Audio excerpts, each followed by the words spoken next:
Tumatakbong muli ang ika-6 na edisyon ng Cinegoma Film Fest na binuksan sa Quezon City ngayong linggo. Samantala, balik Regal Films naman ang tambalang Seth Fedelin at Francine Diaz mula sa matagumpay nila na pinagbidahang pelikula last year. Narito ang aking report. Tumatakbong muli ang ika-6 na edisyon ng Cinegoma Film Festival sa bansa at binuksan ito sa Quezon City Memorial Circle. Sa opening nito, dinaluhan ito ng mga estudyante at nagkaroon ng talkback para sa kanila, lalo na sa mga aspiring filmmakers. Matutunghayan dito ang mga pelikula mula sa iba't ibang lugar sa Pilipinas na umabot ng nasa 40 film entries at mayroong awarding ceremony bukas, November 29.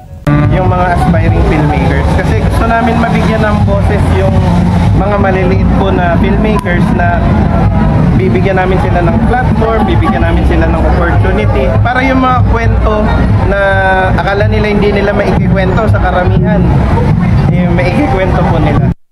Samantala, balik Regal Films ang tambalang Seth Fedelin at Francine Diaz mula sa matagumpay nila na pinagbidahang pelikula last year na My Future You. Bibida naman ang dalawa sa ika-17 installment ng horror movie na Shake, Rattle and Roll. Para sa dalawa, dream come true ito lalo na't isang trademark ng nasabing film production company ang kanilang kinabilangang pelikula.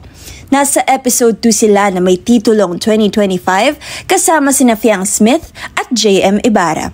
Sa kabila ng mga challenges, sinabi din ni Francine na pinahahalagahan nila ang mga natutuhan nila mula sa karanasang ito. Nagpapasalamat ang Franceth sa muling pagtitiwalang ibinigay sa kanila. Mapapanood ang nasabing pelikula simula sa Disyembre 25.